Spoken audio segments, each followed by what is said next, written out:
Hello, happy freaking Friday, all my beautiful dope ass people. Welcome to my channel for Religious Cult Fridays.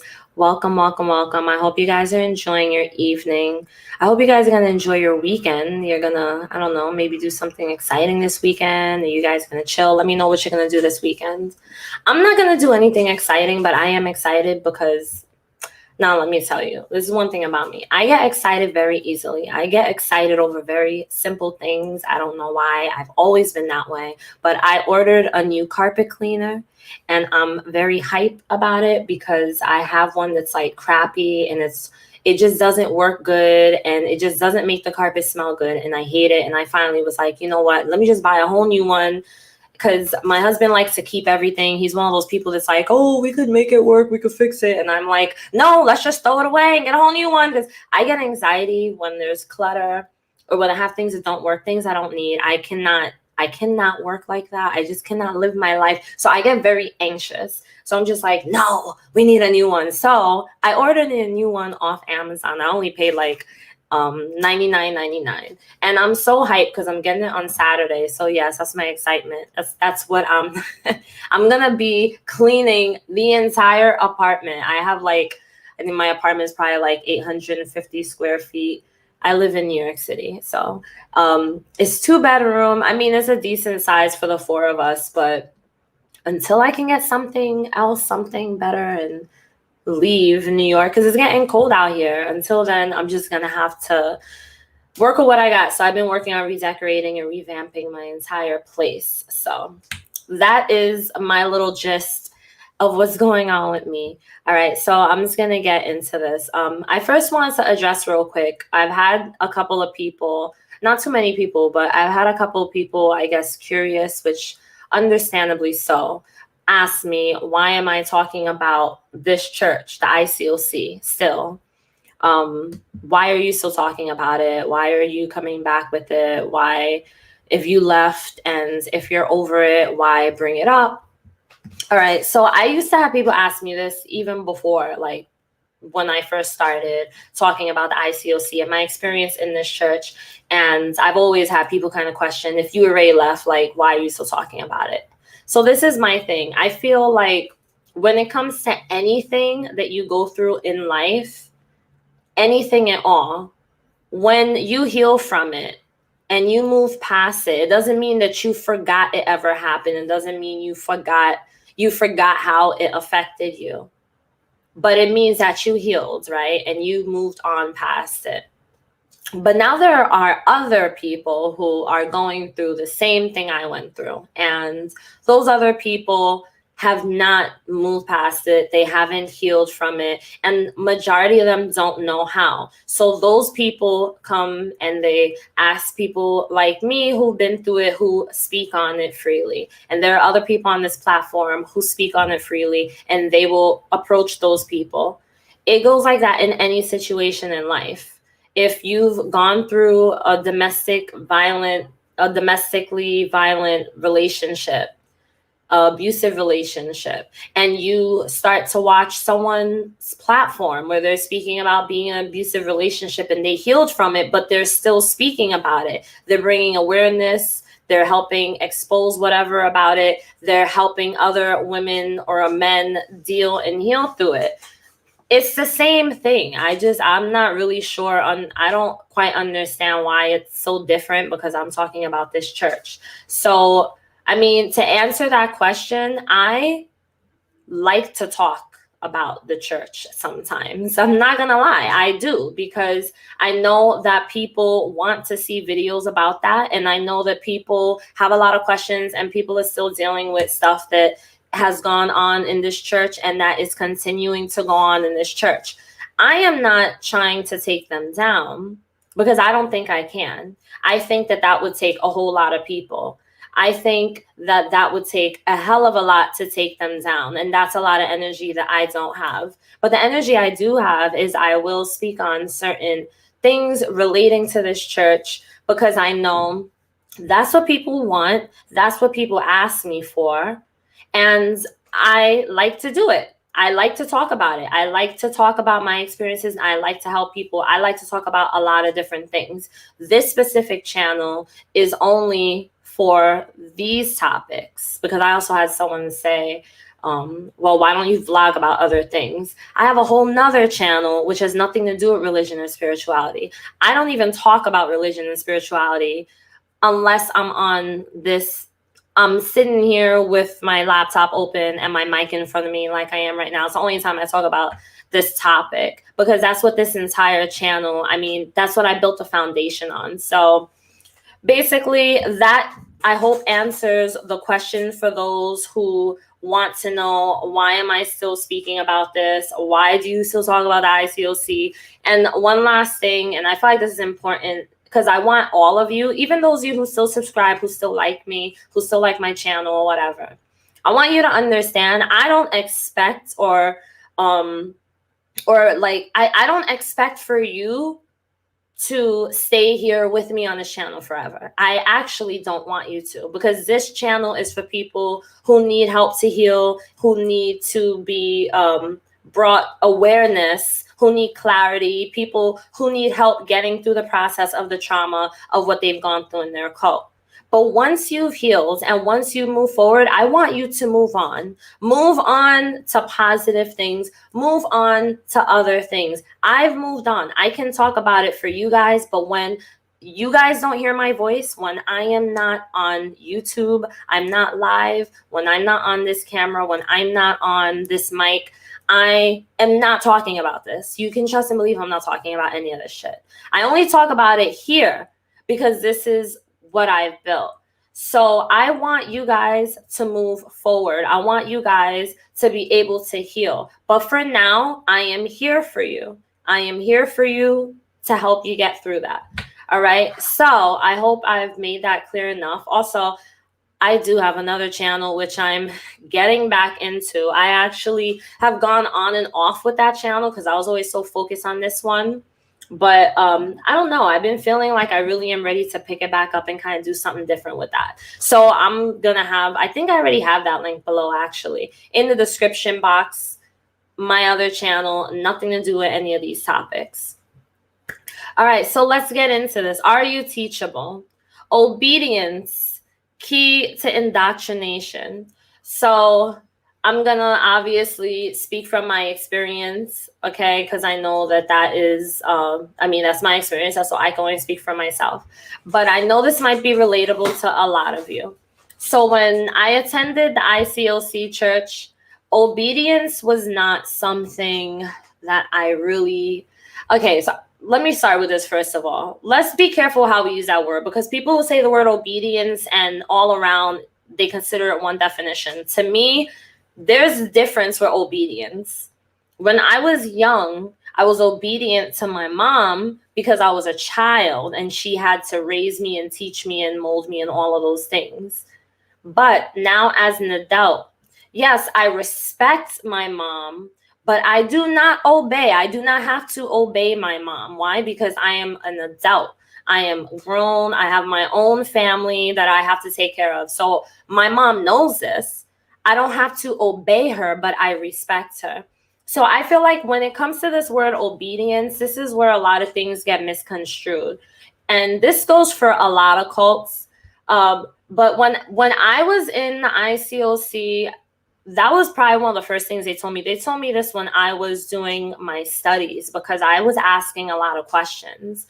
And I didn't think there was anything wrong with it. I still don't think there's anything wrong with asking questions, but I remember one of the women told me that she could tell I had a rebellious nature and that I needed to work on being more obedient to the word and obedient to what the other members are trying to tell me, because sometimes I was still new. I had just gotten baptized and members would say stuff and I just was kind of like, I don't know if I agree with that, but I guess I'll go along with it because I am new here. And they made me believe that I didn't have the intelligence to be able to make decisions for myself and to realize and decide that what's going on here is looking real funny.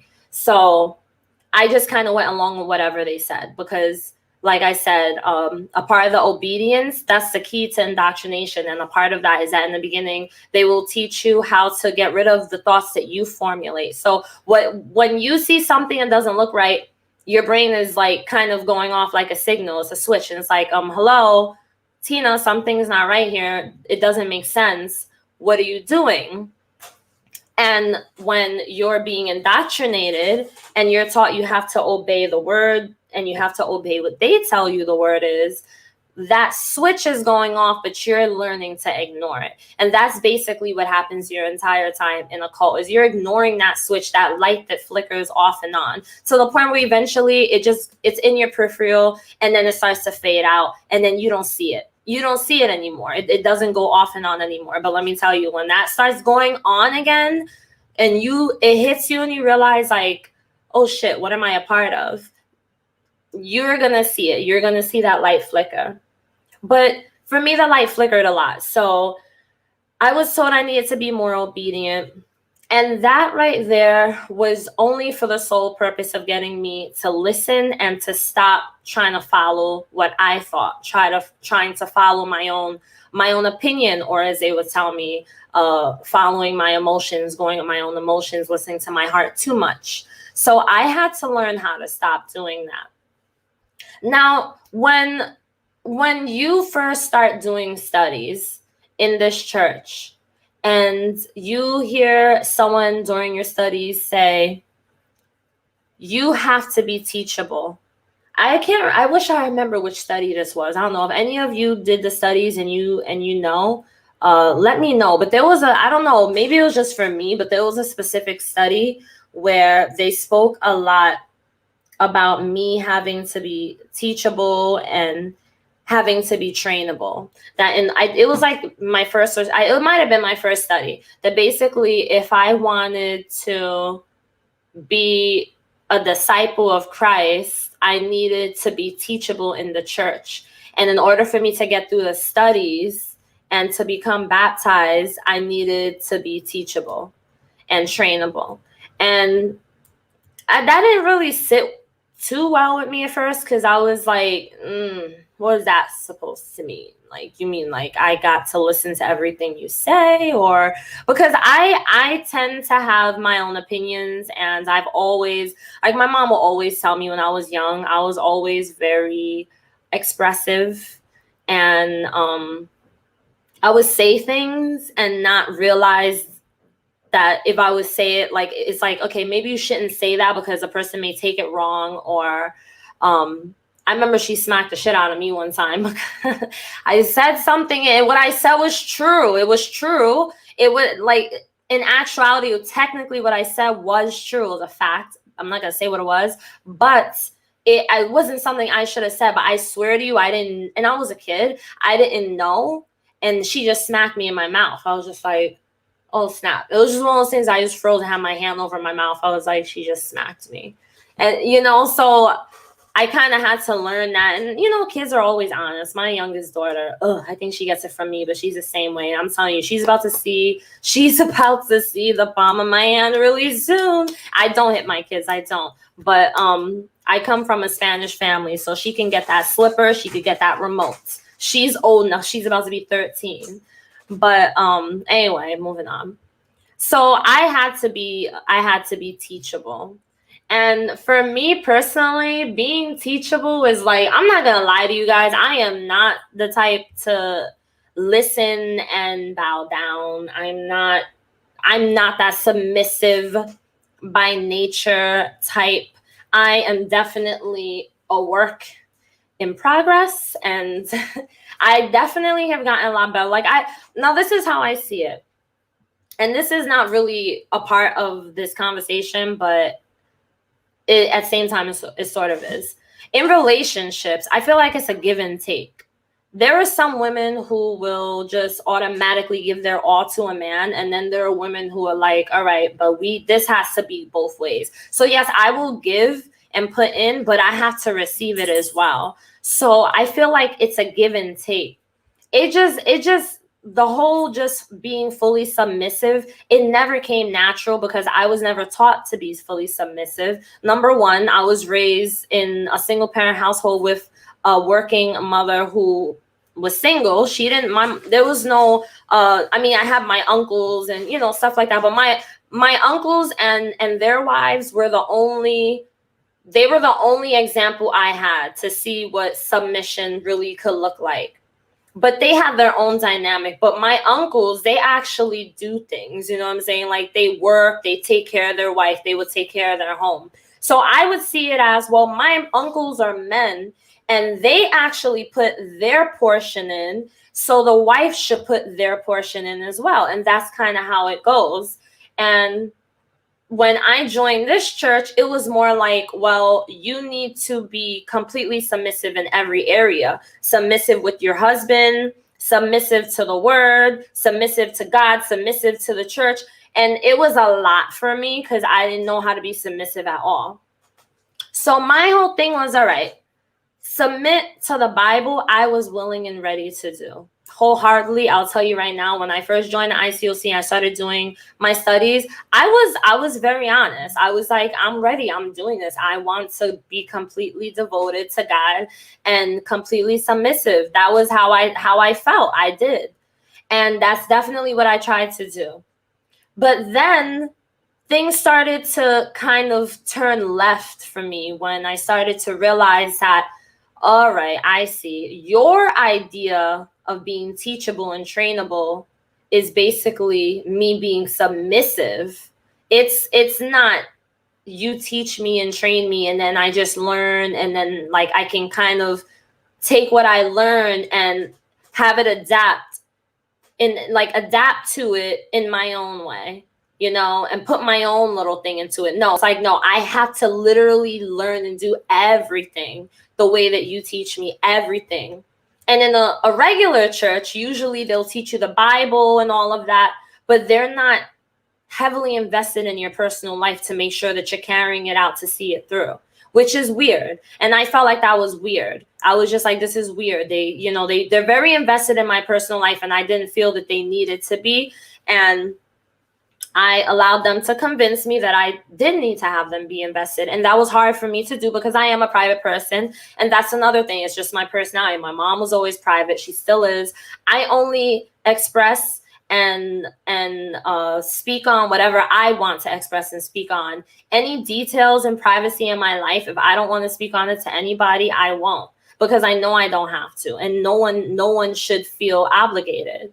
But in this church, you really have to learn to really let all that go. And if you hold on to that, then that's when they will tell you that you have pride. Well, you're being prideful. You need to be more open. That was what I was told, that I needed to be more open and I needed to release my pride because I was not allowing myself to be trainable. Finally, I was like, all right, they keep telling me this, so maybe they're right. So I finally let in, and that was the day I became a yes woman, was when I finally was like, all right, I'll try to be more teachable, trainable, whatever. And then I started submitting to everything. So I became a yes woman to them. I became a yes woman to my husband. I became a yes woman to people I just associated with, people I spoke to. I became a yes woman to people out in the street. If there was some confrontation, turn the other cheek. I turn the other cheek and walk away. And I'm not a confrontational person. I'm not saying that I should step in their face, but I am a person that I'm going to speak to like a grown adult. And if you feel like you want to fight me, I'm be like, all right, I'm out, because, you know, people are crazy these days, especially if I don't got my pepper spray. So I will probably turn the other cheek, but as long as a person doesn't step to me, that's a whole different story. You have to defend yourself, obviously. But when I was in this church, I didn't think like that because I was always told I needed to turn the other cheek. So if I was disrespected in any kind of way, then I would just be like, oh, I'll pray for you. And then just walk away and ignore it. And later on be angry because now I have all this pent up frustration inside, and is making me angry because you disrespected me and I didn't say anything, or, you know, I just kind of ignored it, or especially if it's something that's like continued. It's like, okay, but this is a continuing thing. And I'm not talking about with like a stranger. I'm talking about like you know, with like a friend or family or like an associate or someone I'm hanging out with, like anything at all.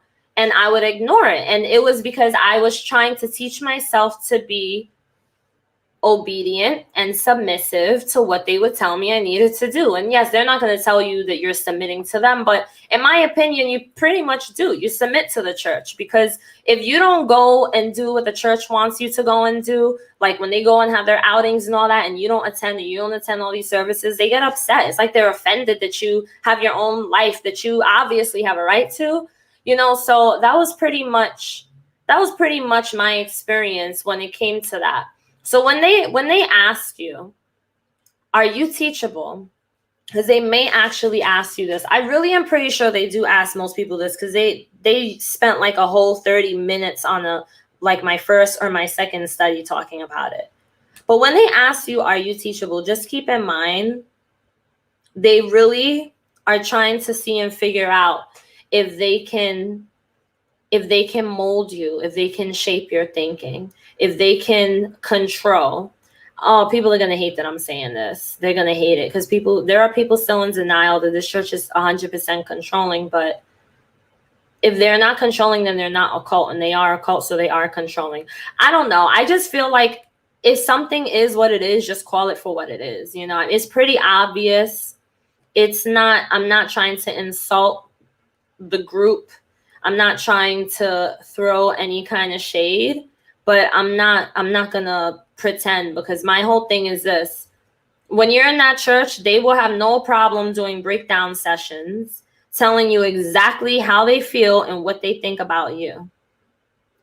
So, therefore, I would say it's only fair and right and safe to say that, I mean, shouldn't they be okay with us being honest and telling the truth about them? I mean, I don't know. I just feel like that only makes sense. I mean, we're only speaking facts, because there's way too many people that have gone through the same thing, that have said the same thing. And you can go ahead and look at other videos on here and come back and let me know what you find, and they will tell you the exact same thing.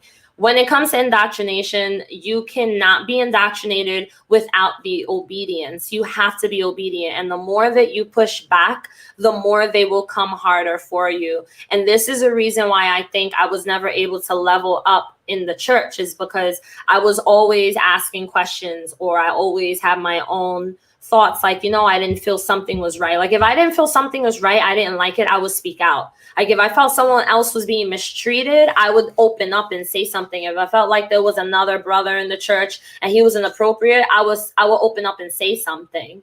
And I would say something to like my discipling partner or one of the leaders of my Bible group, my Bible talk group. And I would just tell them like, hey, I think this is wrong. That's kind of messed up. I don't know what's going on over there, but this is what happened.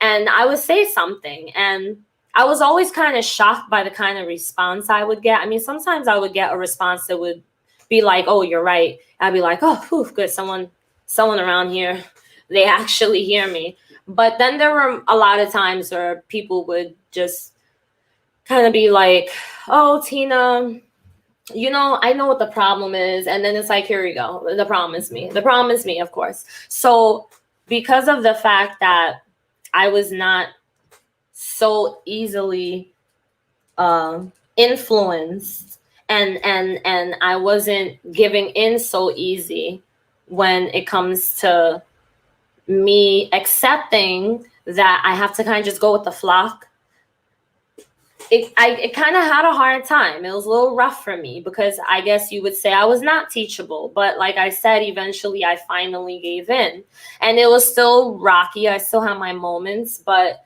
I gave in several times. Like, I really definitely tried to be as teachable as I could be, because I thought this was what was going to lead me to heaven.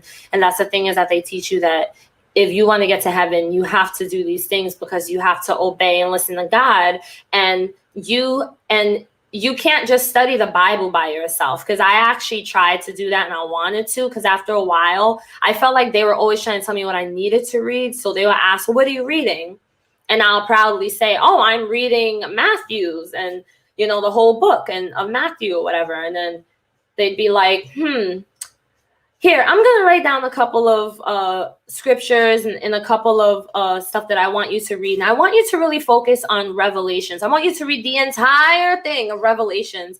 Go ahead, have nightmares. I don't care, but you'll be good. Just go ahead, read the whole thing of Revelations. Like, what? No, I'm good. I am not reading Revelations. Listen, and this is off topic, but I'm just going to throw this in real quick just because I want to. Revelations is a scary ass book to read in the Bible. It really is. It scares the shit out of people. And that is the reason why, that's the reason why so many people leave religion and they don't want to come back, is because so many things in your life remind you that Revelations is going to happen and that you're going to go to hell and you're going to be doomed. And this is the problem, is a lot of Christians think, they seem to believe that because it's scary, that makes it more and more true. Not necessarily, because I love the movie Insidious and The Conjuring. Those movies scare the hell out of me, but I love it. I love getting scared. Does that mean that that's true? I mean, well, technically, is it Insidious? I think it's Insidious that, no, what's that movie? This is so off topic, I'm sorry, but now I'm stuck on it. The movie, the one with the one, she's a psychic, that one is actually based on a true story. So, you know what, just throw that whole example away. That was terrible. I'll throw the whole example away. My point is that not everything, just because you fear something doesn't mean that it's any more true. How many times are people afraid the end of the world was coming? This is a better example. I don't know why I came out with that movie thing. How many times have people said the end of the world was going to come? And they're scared to death. And that day comes, and what do you know? We wake up and we get through the day and we're fine. Now it's years later and we're still here. You know, so like people put a lot of fear. They put a lot of emphasis on fear. But then at the same time, they will turn around and say, God is not of fear. Fear is not of God or whatever. And if you have, my mom would always tell me, she still tells me this. And if you have any fear or anxiety, then that's not God. That's of Satan. That's of evil. All right, so why are we trying to intentionally produce more fear? Everything is fear-based. I don't even watch the news for that reason. The news, fear-based. Oh, you must watch the news. Look at all these horrible, terrible things that are going on in the world. Make sure you get scared shitless. Just watch the news every day. My mom watches the news so much, she's texting me. She's calling me with the weather. I'm like, Mom, we're fine. We're fine. Oh, the weather and this and that, and then I saw in the news that this is gonna happen, and then this person got shot, and I'm like, Mom, we live in New York City. People get shot here. Oh, but Tina, you have to be careful, because I'm like, all right, look, you're freaking yourself out. I refuse to continue to get freaked out, and she's my mom. She's always gonna worry. She's so cute, but because I worry about my kids too. I'm not gonna sit here and act like I don't. But my whole point is that there's so many things. Everything in the world today is like fear-inducing. It's just meant to cause all this fear, and people are running around crazy, batshit crazy. Like, calm the fuck down. Just sit down, relax, enjoy your life, relax. We could all chill. We don't have to go crazy all the time. It's all right to have a little fear here and there, to fear certain things, have a little anxiety, but bring it back, calm it down, and just enjoy your day. You're going to have a great day. It's going to be a great Friday. We don't have to have anxiety. We don't have to have fear. We don't have to sit and worry and obsess over going to hell because we were not obedient to the cult that we recently left. No. Relax. Enjoy your life. Do you honestly think that God wants you to be stressed out? Wants you to be stressed out because of fear? And this is the reason why you have to be teachable. You have to be teachable, because if you're not teachable and if you're not trainable, then you're not being indoctrinated, and they cannot put fear into you. Therefore, you cannot be controlled by them or brainwashed. And if you dare show that you have your own identity, if you dare show that you have your own thinking, that you have critical thinking, that you use critical thinking skills that you were given by God, right? Because everything is from God. So God gave us critical thinking skills. So what's the problem? I don't understand. What's the problem? There's no problem. So my whole thing is be yourself and love yourself, and do not be a part of any kind of group that scares you or puts a forcefully puts fear in you, or tries to control you in any way. And the minute you hear anyone say, are you teachable? Are you trainable? Unless it's for a freaking job that's paying you and you need to be teachable because you need to know how to do this job in order to carry it out, that's a red flag. Walk the hell away. Walk the entire hell away. Don't turn back. Don't go back. Just walk away and go someplace else, because that is a red flag of a cult, a red flag of a place that is going to indoctrinate you and teach you some stuff that you never heard before, that you never learned before. That is a huge sign. So make sure you definitely follow and listen to your instincts, your intuition. On the other hand, if you're enjoying it here and you like it, then I absolutely love it for you. You can stay there. I am not going to judge. But for those of you who are seeing these red flags, pay close attention, because they're there for a reason. So that's it. That is it. And that is all that I have for tonight's Religious Cult Fridays. If you do have a question, or if you want to share your thoughts, any kind of comments, you want to tell us a little story about whatever happened with you when it came to this whole Teachable, Trainable thing, go ahead and let me know. Let me know down in the comment section, because I'm really curious. Did they ever say that to you guys? Because I feel like I heard it so much. They said it in my church a lot, in the New York City church. I don't know, but let me know. And I also have a beautiful Souls Recovery Facebook group for all ex-members. You do not have to be a part of the ICOC or the ICC. You could have been a part of any church or any kind of cult, any group. So that is also down below in the description box. Make sure that you are following me on my Instagram, TinaMarie_J. And also, if you do like these videos, subscribe, like, and share. Guys, my loves, I love you all so much. If you do not like these cult videos, please do not bother to comment and tell me you don't like them, because they're not for you. They're for the people who like them. And I'm saying that respectfully, because it's the truth. It's not. I don't watch videos I don't like unless I want to be entertained by them. But if I don't like them, I just don't watch them. Like, I don't like videos about cars, so I don't go on the videos to comment and tell them I don't like that you're still making videos about cars for the past several years, because that's what their channel is about. So if you don't like it, please move forward kindly, okay? And those of you who do, then stick around. And I love you guys all so much. I hope you enjoy.